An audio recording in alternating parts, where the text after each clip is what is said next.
A text says, "You're on my mind." A bouquet from 1-800-Flowers says, "You're my everything." Heartfelt moments belong in the real world, not just your phone. For 50 years, 1-800-Flowers has helped millions of people make memories that'll last a lifetime with gifts they'll cherish forever. Their expertly curated arrangements and gift baskets ship nationwide with a 100% satisfaction guarantee. Don't wait for the next big moment. Make it when you visit 1-800-Flowers.com/Spotify today. That's 1-800-Flowers.com/Spotify.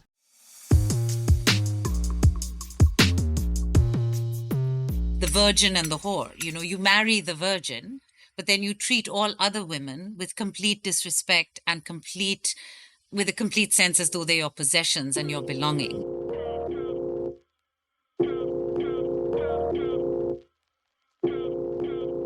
Hi, I'm Sanam Naraghi Anderlini. And I'm Kavita Ramdas. And this is another special episode of If You Were in Charge.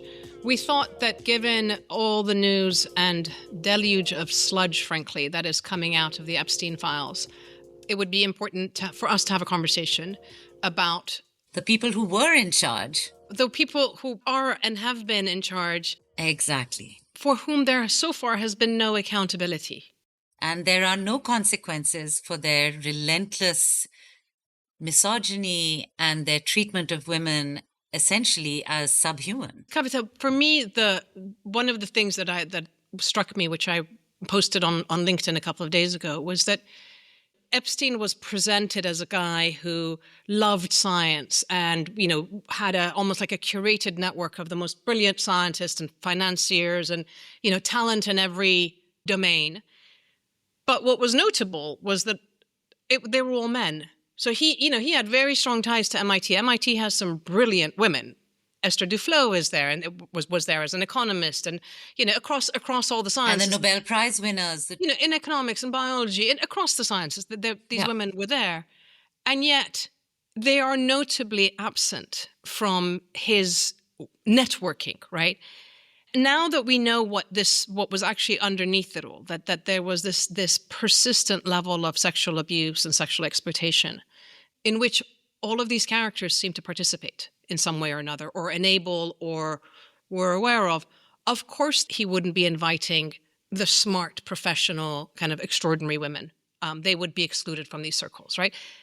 Well, because I don't think this was ever about them, right? Like, it was not really about being seen with the powerful and the extraordinary based on their merits alone. It was clearly not, right? It was clearly about a men's cabal of one sort or another. And one thing is to say Epstein had his proclivities and he was a pedophile. It's a whole other thing recognizing that all of these men who participated never ever stopped to say, I'm a whatever, Larry Summers, I'm a world-class economist. Where is Esther Duflo? Where are the female? He's an extraordinary, strange one to pick given what he said about women. But they never either noticed or maybe they liked the fact that they come into a space and there aren't women there to challenge them or their own. It's so insidious. Sanam, I think that this was actually all about him creating something that no longer exists, right? Think about what decades of feminism have achieved for us. We no longer have these exclusive men-only clubs where men go to smoke cigars, talk about how they all have mistresses because they have to marry according to society, but they can all have mistresses. And I think, in a way, Epstein's cabal, as you call it, is a modern-day recreation of something that rich and powerful men always thought they had the right to have, which was a space that was free of women who were their peers, whether that was in society's terms or, in this case, intellectual terms or achievement terms, and then where they could actually treat other women who they didn't have to treat with respect, who they didn't have to treat. And so this becomes this dichotomy between sort of the virgin and the whore. You marry the virgin, but then you treat all other women with complete disrespect and with a complete sense as though they're your possessions and your belongings. And I think that explains to me why it would be inconceivable that they would invite women. I mean, I've had experiences with Larry Summers personally that have left me with no uncertain sense about his opinion about women, including their brains. You know, he and I served on a advisory council to the Gates Foundation years ago, and we know Bill Gates was also one of the people in this cabal of people. And I remember very vividly a first meeting with him in which he met both me and Amina Mohammed, who's currently the Deputy Secretary General at the UN. And we were there on time. We were the only women in a group of 6 advisors. I was wearing Indian clothes. Amina was wearing her African clothes, including her head covering, and I had a bindi on my forehead. And he walked up to us and we said, "Oh, good evening." And the first thing he said to us was, "Good grief, whatever do the two of you have on your heads?" And I was just horrified and grateful when Amina, with a very crisp British accent, responded, "Well, perhaps you should try wearing something on your head. It might improve your manners." So, and how did he respond? That's oh, very I sharp. don't even think he understood. Yeah. I don't even think he understood. And then I heard another story about him from the former president of Princeton, the only woman to have ever been president of Princeton, Shirley Tillman, when I served on that board. And she said to me, she sat next to him at a dinner for college presidents, in which he moaned and groaned about how he had to go through this for fundraising. And she said, "Well, all of us have to do it. That's part of our job." And he said, "Yes, but you get to sit between 2 brilliant men. I have to sit between 2 women who have nothing to say." Oh my God, it's just nauseous. It's just so It disgusting. makes you so nauseous. The Times of London, one of the female journalists did a review of the language that these men use in all the chumminess, right? Supposedly these so-called great and the good. I mean, they are the global elite, right? Absolutely. From Davos to the TED conferences to... Exactly. And the language that they use about women is so crass. The references that they make are so crass and it's so disgusting that there's kind of, and I don't even want to mention the words, but there's that part of it. And then it's so snivelly. I mean, here's this, 68-year-old man, president of Harvard, accomplished economist, a presidential advisory. I mean, and he's complaining about this clearly young woman who doesn't respond to him, and he's talking about, "I don't want to be a friend without benefits," this kind of thing. And you're like, this is gross. You people are gross. And it's so gross. And it's...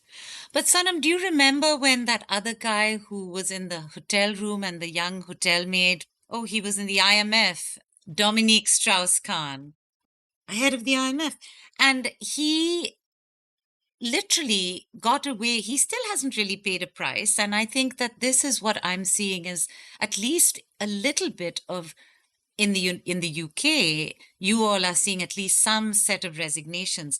Honestly, nobody in the US has had to even resign from anything. Here was Jeffrey Epstein basically doing business for JP Morgan, one of the largest banks in the United States. Has Jamie Dimon stepped down because he was associated with this? Has anybody else in the bank stepped down? Has Bill Gates stepped down? Are people, calling for resignations from anything else? I mean, it's quite extraordinary. Dominic Strauss-Kahn, the night that the news came out, the news broke, I was in Washington and I was with Luca, my ex-husband, who's an economist. And he immediately said, "My God, everybody knew." Like he didn't work at the IMF or anything, but these circles of... And apparently at the IMF, it was known that if you were a female, if you're a woman working there, they all loved him as a boss. And lots of people supported him, his vision and so forth. But it was kind of known that you shouldn't be in the elevator with him alone. It was kind of known that if you go out to dinner with him, you might find his hand on your lap. But I think, Sanam, just saying that they all loved him as a boss. Do you think that if there had been a woman boss who was putting her hands all over people, that people would still say, "Oh, she's lovely as a boss"? But this is what I'm trying to say, that it's the normalization, that including by women, internalizing for generations. Correct. Men will be men, boys will be boys. Boys will be boys, exactly. Which we saw at the Kavanaugh hearings, which is why the woman, very serious scientist, brought these charges against Kavanaugh and took the risk of testifying in public. Same with Anita Hill. The credibility of women, regardless of how amazing their qualifications and credentials, is constantly compromised. And look at this. there have been thousands of testimonies by women over years. There is a recording of a woman who says she was 13 years old when she was taken to one of these horrific orgy type parties, and she was forced to perform sexual acts. Perform sexual acts. And nothing's been done. So there's no accountability. Sometimes, I mean, sometimes I think, oh, when people think about the Islamic world, they're like, oh, women don't count, and you have to have two women for every male witness in court. And I'm like, what about here?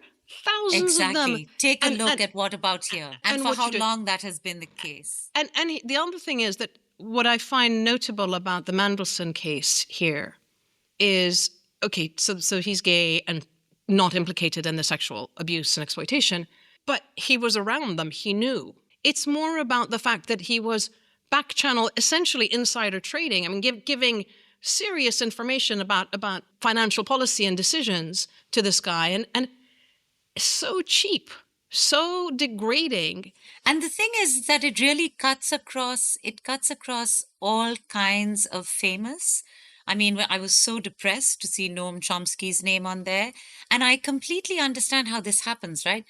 We live in a world, Sanam, and you and I have led nonprofits. You still lead a nonprofit. We know that the temptation of how to go and look for money for our work is so high, and we will do so many things to go get in a room. If somebody says, oh, you should be at TED because you'll meet all these important people, and to read about how many Epstein dinners happened around TED conferences because the rich and the not rich, but the famous and the wealthy and the well-known were at those events, just makes you also realize that there is a forgiveness. It's sort of a wink, wink, nod, nod, like, okay, yeah, there's some pedophilia, as you said, or yes, we know that he's handsy in an elevator. And so we all knew that, but we all worked for him anyway. And I think as women's rights activists and as feminists, surely this is a moment for us to say this is enough. And in fact, that's what the Me Too movement tried to do. And yet here we are, we've gone right back as though the Me Too movement never even happened. And it's, Alan Dershowitz had a rant on Fox News going on about, oh, these radical feminists that are so concerned about, what was happening on Jeffrey Epstein's island, but they haven't said anything about, the rape of Jewish women on October 7th. This is anti-Semitism. And I'm just like, really? And he's like, we have to get the names of these radical feminists. And in a way, the reason why I wanted to do this conversation was... Well, here we are. He can take our names. Here we are, buddy. Here we are. And guess what? We called out the sexual abuse that happened on October 7th. We did not buy into the extreme fake news versions of it. We are looking at the facts. Debunked. Yes, which have now been completely revealed. In fact, in the United States, Jewish Voices for Peace, as we heard from our colleague Stephanie Fox, is bringing a case against the New York Times for that article, which was completely false and based on reports that have not been substantiated in any way. So for Alan Dershowitz to go off on a rant is really quite As rich. If he cares. All he's doing is he's trying to detract and deflect from the Epstein files and his own name being implicated in that to something else, and then attacking radical feminists. I'm sorry, radical feminists are not involved in the sexual abuse of minors, of boys and girls. The other piece of it that I find, it just becomes very clear. I always say in our work that the exclusion of women in, whether it's at your peace table or in these exclusive, clubby worlds of men, is never about, oh, the culture doesn't allow it, or oh, these women aren't qualified. It's never about that. It's simply about power and wanting to maintain exclusivity. But also knowing that very likely at least a few of those women are likely not to want to go along with these activities. Of course they wouldn't go along, right? I mean, you're not going to have preeminent MIT scientists and I don't know, big financiers and the women of tech showing up and tolerating, I hope, seeing 13-year-old, 14-year-old girls. Like, I'm not going to sit here and say that no women have been engaged in a process of exploiting other women, because unfortunately we know from the long history of both prostitution and and the weaponization of women's bodies, that certainly women have been used to exploit other women, but the power is not held by them in this case, right? He collected the world's best and the brightest, right? So-called. But he deliberately did not collect the best and the brightest of the women, because the best and the brightest of the men who came into this space, it was a space of sexual exploitation of minors. And the women who were in there, of course, there have always been Madame Claude in France, the very famous house of whatever, sex workers and prostitution. We've always had women in these spaces. But what I'm talking about is that these spaces of professionalism, or spaces where as women have come into the ranks of leadership around the world, you think, okay, we need to be in the same rooms in these spaces.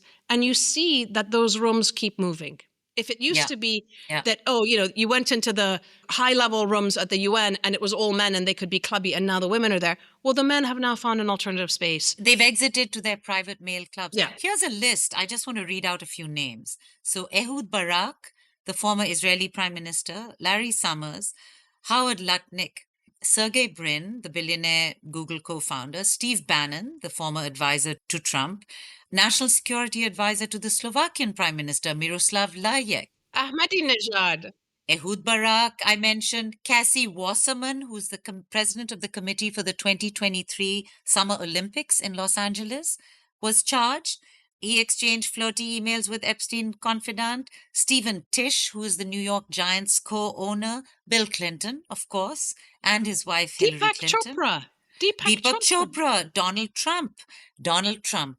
And we are about to witness somebody going to war in Iran in order to cover up the Epstein files. I mean, how have we come to a point where, these two things, Sanam, you've been working on trying to work on demilitarization and dismantling militarism for 30 years.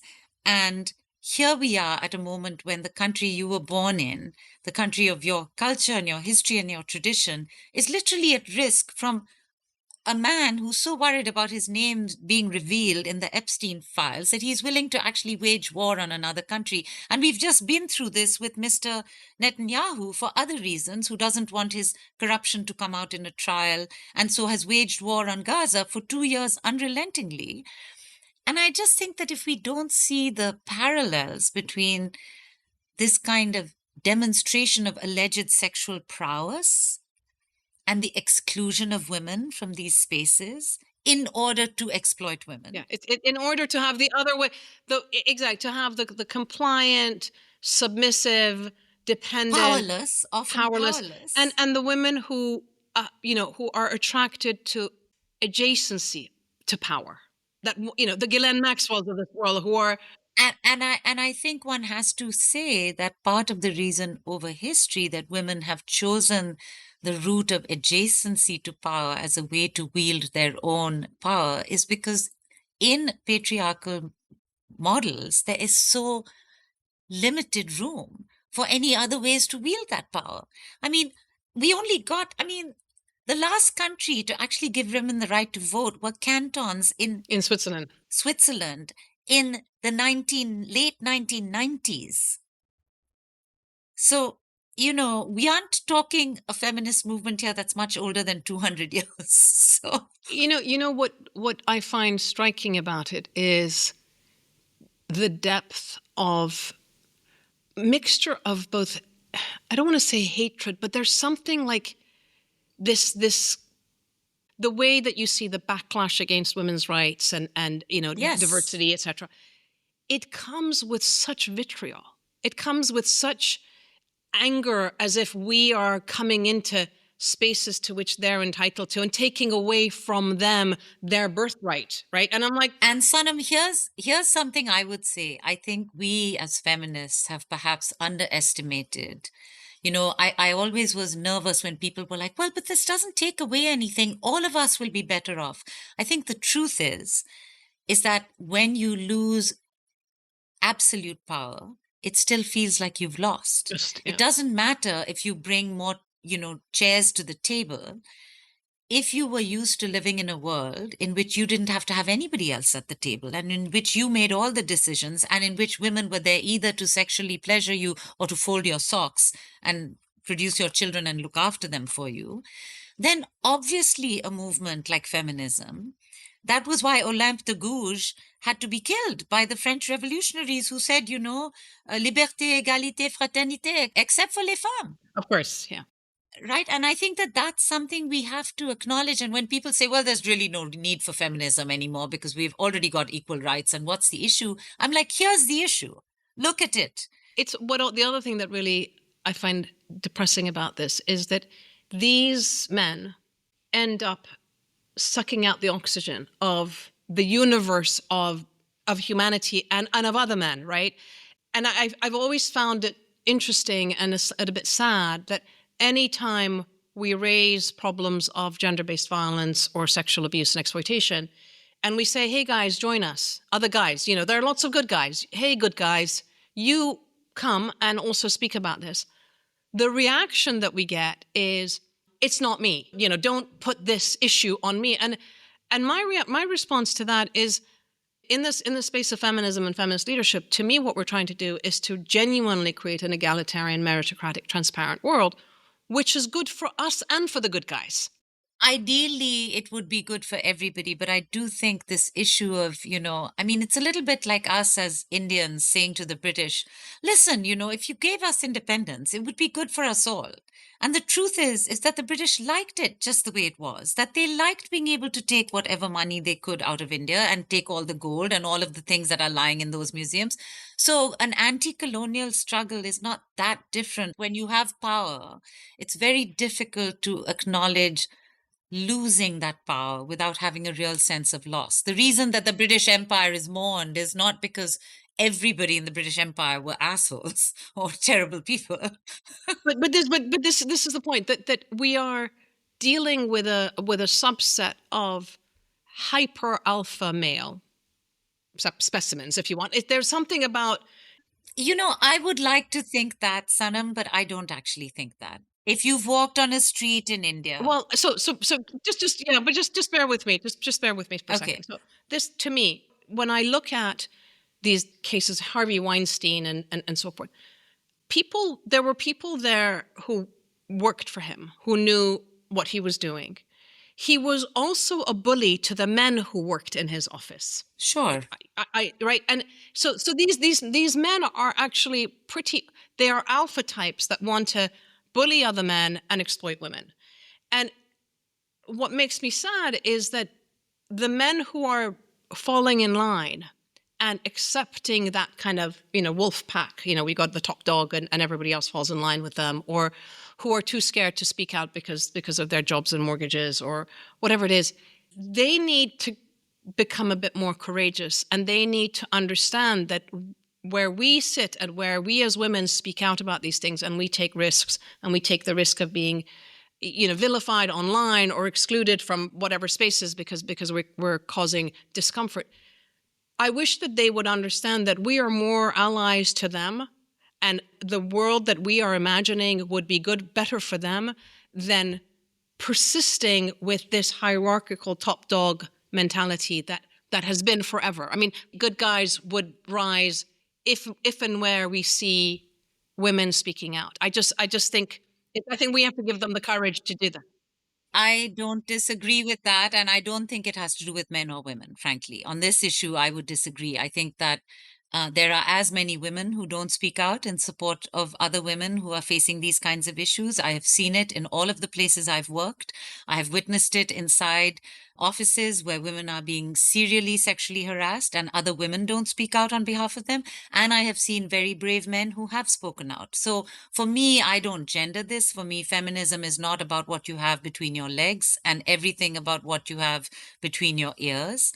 And so I don't think that it depends on being a man or a woman. What I think it depends on, and what I think is hard for all people, is that when you are close to power and when you need powerful people to do things for you, and when you've actually the issue of proximity of other men who aren't, as you say, these kind of alpha men, is that in their own spaces, they can be alpha men, right? You can be a man who is, and in fact, in the work of domestic violence, we know this very well.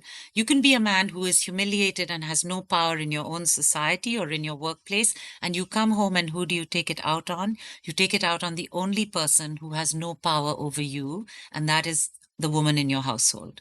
And so I guess what I would say, Sanam, and I'm sorry because I have to wrap up this wonderful conversation now, I have to go to another meeting. But I think I would say that what gives me hope, as we like to end our conversations about this, is that there are good people of all genders, who have had the courage to speak out about this, who have had the courage to stand up for women who have been through this, and for young boys and other people who have been through this. And we keep seeing that, don't we? And that gives me hope. There's hope, and then the question of what would we do? Not sure whether I'm being particularly eloquent about it, but it's a particularly dark moment in our time, and in this year where we've started with wars and militarism and this kind of just lack of just so much sludge. And you think, if these are the people making decisions about the state of the world, how on earth do we find the light? Where do we find the light? So maybe the light is us.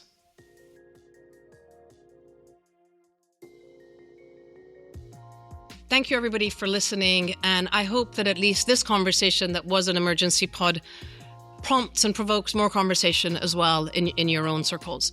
We are excited to be launching season 3. It'll be coming out. First episode is February 25th. So please keep an eye out. And we have some really phenomenal guests. And as you can see, having Kavita as my co-host is making the whole podcast also slightly different in tone and energy and so forth. So excited to be back and looking forward to your responses as well. Thank you.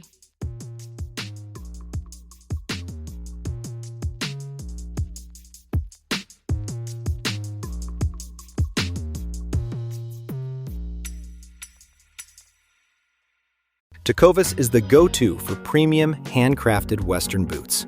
Stop by any store location for a warm welcome, a cold drink in hand, and a truly one-of-a-kind shopping experience. Let our friendly staff help you find your new go-to boots, whether your first pair or your 50th. Finish things off with a complimentary boot brand to make them extra special. Come for the boots, stay for the good times. Tecovas, Forever West.